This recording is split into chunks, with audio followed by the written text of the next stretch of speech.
바이앤 홀드 하고 싶은데 뭘 사야 되냐라고 물어보신다면 이 4개 업종을 좀 꾸준히 모아간다. 흔들릴 때마다 분할 매수하자.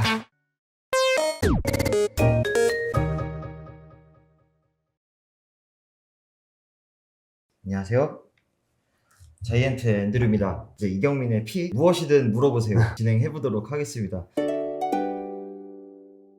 오늘 이제 코스피가 좀 반등을 하고 있죠? 네, 네, 좀 반등을 하고 있고. 강하게 하고 있죠. 2720선에 근처하면서 최근 뭐 많은 분들이 악재가 너무 많다라고 네. 함에도 불구하고 시장이 좀 안정적인 좀 견조한 흐름을 보이고 있다라고 말씀을 드릴 수 있을 것 같은데요. 이런 그림들은 아마도 악재라고 생각할 수 있는 변수들은 1월이 올해 연초 이후 급락, 그리고 2월달 이후 최근까지 박스권 등락을 보이면서 가격 조정과 기간 조정을 통해서 상당 부분 선반영한 것이 아닌가라는 생각을 하고 있고, 물론 아직까지 좀 바라봐야 될 것은 양적 긴축 이슈, 그리고 중국의 봉쇄 조치 이슈가 좀 불확실성 요인으로 남아있지만, 그렇다 하더라도 전 저점을 깨고 내려가는 그림이라기보다는 좀 바닥을 잡아가고 분위기를 위쪽으로 점차 만들어가는 그런 과정이 아닌가라는 생각을 하고 있습니다. 특히 상해 쪽에 봉쇄 조치가 결정되고 2주 연장을 하면서 굉장히 불확실성이 커졌다라고 생각하거든요. 지금 보면은 상하이 철도 이동량을 보면, 그러니까 지하철 이동량을 보면 0입니다. 와, 0이요? 예, 거의 아예 안 움직이는 움직이지 않는 거고, 그리고 화물 운송량을 보면 거의 80% 정도 줄어들었거든요.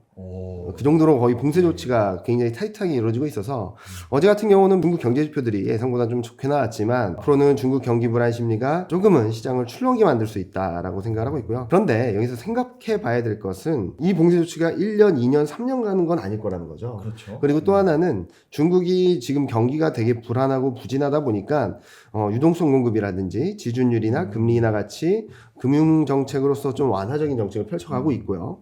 아직까지 제로 코로나 정책을 고수하다 보니까 강력한 재정 정책, 경기 부양 정책을 쓰지 못하고 있는데, 제로 코로나 정책을 좀 선회하면서 아마도 경기 부양 정책이 들어오게 된다면 2분기 이후 하반기 경기 모멘텀을 조금 더 기대해 볼 수 있지 않을까라는 생각을 하고 있습니다. 요즘 뭐 불확실성이 많이 선반영됐다는 네. 말씀을 해주셨는데, 네. 저도 그 부분에 되게 동의하는 게, 이 브레이너드 연준 부의장이나 네. 이분들이 되게 세게 얘기를 했단 말이에요. 네. 원래 좀 비둘기적인 네. 그런 분이셨는데 되게 세게 얘기를 많이 했고, 사실 21일에 이제 IMF 행사에서 네.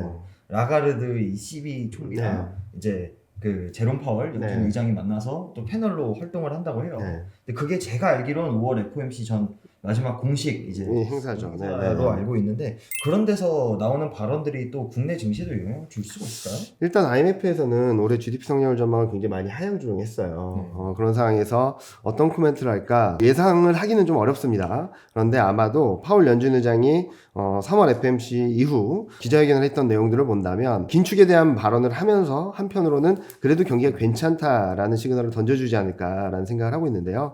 그렇게 된다면 긴축에 대한 부담은 일정 부분 선반영을 했고, 그리고 경기에 대한 부분들은 조금씩 기대를 살려나가게 된다면 좀 긍정적인 변화를 야기하지 않을까라는 생각을 하고 있는데, 조금 더 지켜봐야 될 것 같습니다. 물론 지금 현재 시장을 굉장히 억누르고 있는 것은 우크라이나 사태, 그리고 중국 봉쇄 조치, 이 두 가지 팩터인데, 이게 솔직히 말씀드리면 언제 해결된다고 말씀드리기가 너무 어려워요. 저희가 뭐 할 수가 없는 네, 저희가 예상하기 어려운 범위라서, 그럴 땐 어떻게 하느냐, 여러분들도 이런 식으로 아마 시장을 바라보시면 좋을 것 같은데, 야, 불확실성 변수가 있어. 그러면 큰일 났다, 끝났다가 아니라, 자, 가장 처음에 충격이 가장 크고요. 그 다음 충격이 같은 이슈가 들어온다. 더 악화되는 흐름만 아니라면 시장에 반영되는 충격은 점차 줄어들게 되어 있습니다. 예를 들어서 말씀을 드리면, 한번 알약을 먹어요. 저희 딸이 지금 알약을 먹기 시작하거든요. 근데 처음 먹을 때는 너무 힘들어 하더라고요. 목에 걸리는 느낌 있고. 네. 근데 이게 자꾸 먹다 보면 편해지고 익숙해지는 거죠. 그렇죠. 주식시장도 비슷합니다. 뭐 코로나 때도 코로나19 확진자 수를 보면은 2020년 3월, 4월보다 겨울이 더 많았고요. 그리고 오미크론 때가 더 많았습니다. 그렇죠. 근데 시장 반응은 어땠는지 한번 살펴본다면, 처음이 가장 셌고, 그리고 2020년 말부터 21년 초까지가 두 번째로 강했고, 그리고 최근에는 하루에 400만 명이 나왔음에도 불구하고 시장이 그렇게 다이나믹하게 반응을 하지 않았거든요.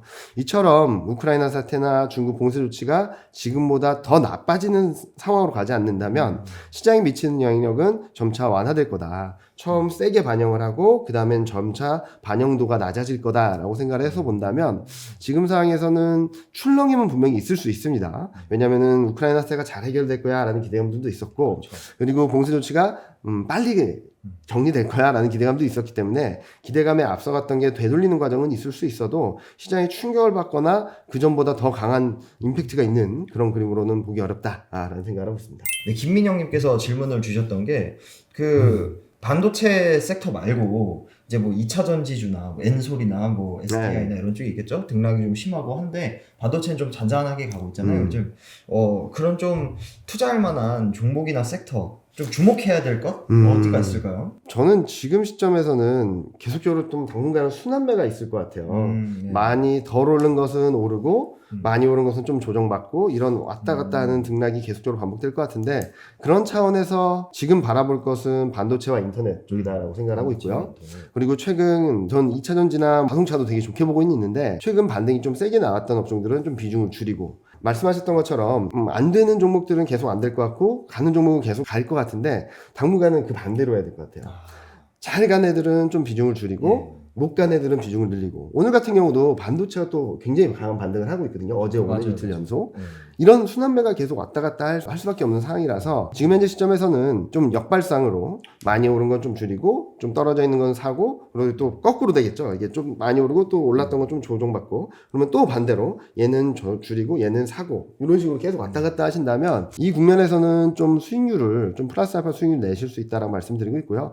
다만 지금 시장이 완전히 방향성을 잡고 위쪽으로 무조건 간다라고 말씀드리기도 조금 어려워요. 아까도 말씀드렸던 것처럼 우크라이나 사태, 중국 봉쇄 조치, 그리고 여러 연준 위원들이 발언 이런 것들이 예정돼 있어서 아직까지는 완전히 방향성을 위쪽으로 잡아갔다라고 말씀드리기 어려워서 등락을 보일 텐데 이 과정에서는 순환매에 대응하자. 그리고 만약에 물론 질문하신 분이 쭉 올라가는 그냥 바이앤 홀드 하고 싶은데 뭘 사야 되냐라고 물어보신다면 그냥 흔들릴 때마다 그러니까 최근같이 2차 전지가 팍 튀었을 때 따라가는 전략이 아니라 삼성 반도체하고 인터넷을 지금 쭉 모아 놓으셨다가 반등할 때는 내비두고 또 반등할 때 2차 전지랑 자동차가 또 밀리겠죠. 네, 그때 또 얘네들 좀 모아가고 이런 식으로 반도체, 인터넷 2차 전지, 자동차 요 4개 업종을 좀 꾸준히 모아간다. 그런데 추격 매수보다는 흔들릴 때마다 분할 매수하자라는 관점으로 접근을 하신다면 아마 뭐 올해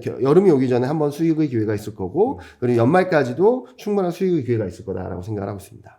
이게 참 개인 투자자들한테 가장 어려운 투자 그렇죠. 전략이죠. 어려운 거죠. 네, 한 2년 전처럼 사놓고 묻어두는 게 제일 쉬운데 그건 좀 어려운 것 같고 그런 장세는 대로 10년에 한번 나올까 말까 한 장세라는 것들을 네. 여러분들이 한번 쭉 한국 주식시장 차트를 한번 놓고 보신다면 그런 장세는 거의 10년에 한번 나올까 말까 한 장세예요. 그리고 아마도 멀지 않은 시점에 그와 비슷한 장세가 펼쳐질 수 있다라고 생각을 하는데 그때까지는 조금은 예민하게 저도 원래는 2020년 4월 7일 날 바이 리포트를 쓰고선 크게 신경을 안 썼어요. 그때는.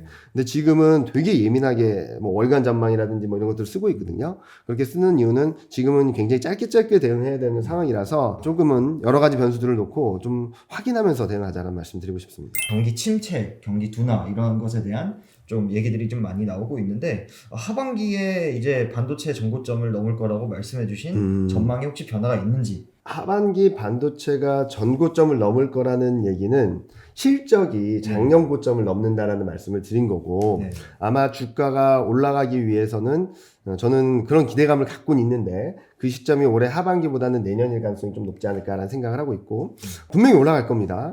그렇지만 지금 반도체를 저희는 최선호 업종으로 말씀을 드리고는 있어요. 코스피가 상승하는 데 있어서 시장을 이기기 위해서는 반도체를 많이 담아야 된다라는 말씀을 드리고 있는데 그렇다면 반도체가 언제 확 튀고 전고점을 역사적 고점을 뚫고 올라갈 거냐 그건 좀 시간이 걸린다라고 생각을 하고 있고요. 아마도 올해 하반기 업황이 턴어라운드 했다라는 기대감들이 들어온다면 직전 고점 정도까지는 갈 수 있다. 그러니까 8월 달에 급락하기 전 고점까지는 갈 수 있다라고 말씀을 드리고 있고 그리고 여기서 그래서 내년까지 반도체 업황이라든지 그런 것들이 좋아지게 된다면 내년이나 그때쯤이면 역사적 고점을 넘어설 수 있는 그림을 만들어줄 수 있지 않을까 하는 생각을 하는데 이 와중에 등락은 계속적으로 있을 수밖에 없습니다. 그렇기 때문에 저는 반도체를 지금 시점에서 잘 담아 놓으시면 좋을 것 같다는 생각을 하고 있고 또 하나 지금 많이 고점에서 좀 많이 들고 계신 분들은 지금 여유 자금이 있으시다면 조금 담으셨다가 반등이 나왔을 때 비중을 좀 조절해서 계속적으로 단가를 낮춰가는 과정을 거치시면다면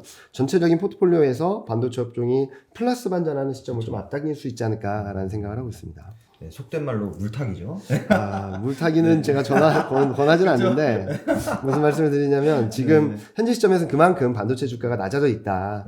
조금 더 밀린다 하더라도 굉장히 좋은 매수 찬스이기 때문에 시장을 조금 더 긍정적으로 바라보면 괜찮겠다. 다만 역사적 고점을 넘어서는 시점은 언제냐라고 물어보신다면 올해는 좀 쉽지 않고 내년에 한번 기대해보자. 그리고 내년 같은 경우는 이제 반도체 업황이 올해 하반기에 턴어라운드 하고 그리고 내년에도 우상향하는 그림을 보여주는 가운데 자동차 반도체 공급 불안이 풀리게 되고 병목 현상이 풀리게 되고 또 아마 내년쯤이면은 핸드폰이나 이런 쪽 IT 기기 쪽에서 교체 수요가 들어오기 시작할 수도 있어요. 그런 것들이 들어오게 된다면 아마 반도체 사이클이 조금 더 좋을 수 있고 또 하나 주목해서 봐야 될 것은 반도체가 지금은 산업에 있어서 필수품처럼 되고 있어요. 맞습니다. 모든 제품이 들어가기 시작하거든요. 그래서 과거에는 반도체 사이클이 이렇게 엄청나게 컸어요, 파도가. 근데 지금은 기본적으로 수요가 꾸준히, 그러니까 변동 없이 꾸준히 올라가는 수요가 이렇게 올라오고 있어서 비중이 10%에서 20%대로 막 올라가고 있거든요. 전체 산업에서. 그렇게 된다면 그동안에는 비중이 굉장히 낮았을 때는 반도체 사이클이 이렇게 움직였다면 이게 올라가게 되면 전체 사이클이 완만해지면서 우상향하는 그림을 보여줄 수 있거든요.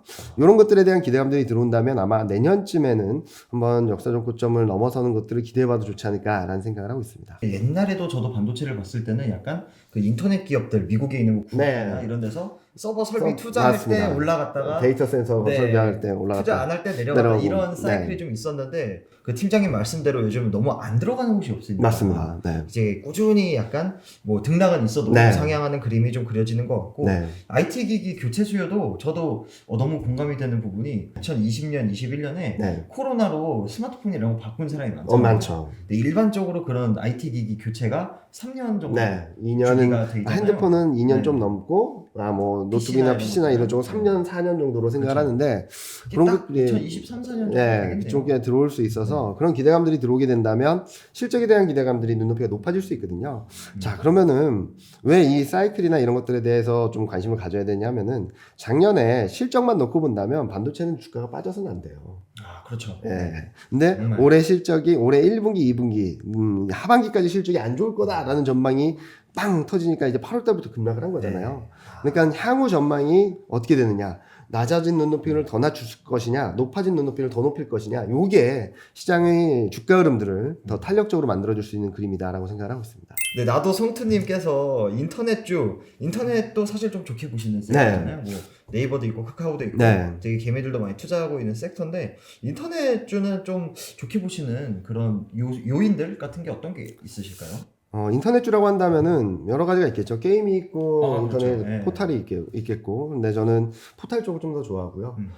좋다라고 보고 있고. 게임주는 여러 가지 모멘텀이 들어오거나 신작 모멘텀이 들어올 때 반짝반짝 할 수는 있어도 근본적인 산업 자체의 성장성이 이전만치 못해요. 10% 밑으로 내려가고 있기 때문에 성장성을 봤을 때는 인터넷 쪽을 봐야 된다. 게임주가 아니라. 그러면 인터넷주 어떻게 볼까? 많은 분들이 걱정을 하십니다. 밸류에이션 비싸고 이제 금리를 올리면 그렇죠. 못 가는 거 아니냐. 자, 지금 금리를 올릴 건데 몇 번 올렸나요? 미국은 한 번 올렸고 한국은 4번 많이 올렸고. 올렸죠. 근데 지금 채권 금리는 어떤가요? 너무 높죠. 그렇죠. 자, 그러면은 금리를 올린다고 해서 지금 채권 금리가 더 폭등을 할 것인가? 그렇지는 않을 것 같아요. 더 올라가기보다는 좀 슬로해질 수 있고. 상한선에 거의 없다. 지금 같은 속도로 금리가 더 급등을 하진 않을 거라는 거죠. 그렇게 본다면 이 과정에서 조정을 받은 인터넷 쪽 주가들은 이제는 이 가격대라면 전저점권이라면 자, 이제 뭘 봐야 되느냐? 성장성이 담보되느냐, 네. 이 밸류에이션을 어느 정도 소화했는데 네. 성장성이 담보되느냐를 봤을 때 전 충분히 가능하다고 생각하거든요. 올해 실적도 계속적으로 우상향하는 그림이고, 그렇게 본다면 저는 뭐 인터넷 관련된 종목들에 있어서 전저점 수준 등락을 보인다면 저는 굉장히 좋은 매수 기회다라고 생각하고 있고 계속 모아가자라는 말씀을 드리고 있습니다. 네. 지금 뭐 윤석열 당선 이후 급반등했다가 또 이렇게 쭉 맞아요, 밀렸잖아요. 맞아요. 네. 그거는 뭐 규제 완화에 대한 기대감이 있었다가 네. 이런 기대감이 좀 톤다운되는 과정이라고 볼 수 있겠는데, 궁극적으로 봤을 때는 전저점에 근처에 있을 때는 저는 충분히 성장성에 대한 재평가를 받을 만큼의 주가 레벨이다라고 생각하고 있습니다. 주린이에서 고수될 때까지 팀장님이 생각하시는 이제 희귀 종목이라고 표현을 해주셨어요. 흔히 이제 많이들 투자하는 사실 반도체, 인터넷, 2차전지 이런 쪽은 좀 메이저한 섹터잖아요. 네. 네, 상대적으로 좀 작은 규모의 섹터들에서는 한 맥락에서 펀더멘털적으로 볼 만한 곳이 어디가 있을까요? 좀 저는 적립식으로 좀 담으시면서, 그러니까 교린이에서 중수 고수가 되는 과정에서 그래도 안정적으로 괜찮을 수 있다라고 말씀드릴 수 있는 부분은 드라마 제작사. 드라마 제작사, 예, 콘텐츠죠. 그게 콘텐츠 쪽이 괜찮을 수 있다라고 생각하고 있고요. 그리고 방산하고 항공우주 컨셉이 이렇게 좀 믹스된 네. 그쪽이 괜찮다라고 생각하고 있어요. 그렇게 보는 이유는 드라마 제작사 같은 경우는 지금 굉장히 한국 드라마들이 굉장히 핫하죠. 그렇죠. 근데 OTT 플랫폼은 많아졌습니다. 네. 너무 많아졌죠. 네. 그러면은 드라마 제작사 입장에서는 뭘까요? 기회겠네요. 네. 그리고 실적점만 본다 하더라도 계속적으로 올라가는 그림이 나오고 있어서 좀 드라마 제작사 쪽이 괜찮을 수 있다라고 생각을 하고 있고요. 그리고 방산과 항공우주가 컨셉이 믹스된 건 왜 좋을까? 방산은 뭐 많은 분들이 뭐 윤석열 정부가 들어오면은 북한과의 불안감들이 있으니까 그럴 수 있겠다라고 하겠지만, 이건 글로벌 전반적인 트렌드인 것 같아요. 우크라이나 사태를 계기로 전 세계적으로 국방비를 좀 늘리려는 움직임들이 있고, 한국 무기 수출이 굉장히 잘 되고 있습니다. 그런 주로 것들을 동남아로 가죠? 동남아, 유럽 다 했어요. 아, 그래요? 예. 그리고 중동 쪽도 있고요. 오. 그렇기 때문에 방사는 괜찮다라고 생각하고 있고, 또 하나는 이제 항공우주 산업을 작년에 문재인 대통령하고 바이든 대통령하고 정상회담을 하면서 한국 고도 제한을 풀어줘 버렸거든요. 맞아요. 그래서 마음대로 항공우주 산업을 펼칠 수 있어요. 그리고 몇 달 전에는 한국 기술만으로 발사체를 네. 날린다든지 그런 것들이 계속 있을 겁니다. 그래서 요 두 개가 믹스된 것들을 좀 관심 있게 바라보시면 좋지 않을까라는 생각을 하고 있습니다. 네, 그 참 항공우주 쪽도 제가 알고 있기로는 뭐 달 날아가는 아르테미스 프로젝트에 뭐 우리나라도 참여하고 얼마 전에 이 고체 연료로 로켓 맞아요, 발사를 맞습니다. 성공하고 네, 네, 뭐 네. 이런 이슈들이 좀 계속 있고, 들어오고 있어요. 네, 이번 정권도 이 항공우주, 이 우주 개발 이런 거에는 계속 관심을 줄 거기 때문에 그쵸. 앞으로 좀 지켜볼 만한 내용인 네. 것 같다라는 말씀이었고요. 뭐 드라마 제작사도 OTT가 많아지면 내가 팔 수 있는 이 드라마도 그쵸. 상품이기 때문에 네. 이걸 내가 팔 수 있는 사람들이 많아지는 네. 네, 그런 느낌이 되면서 좀 좋아질 수 있다.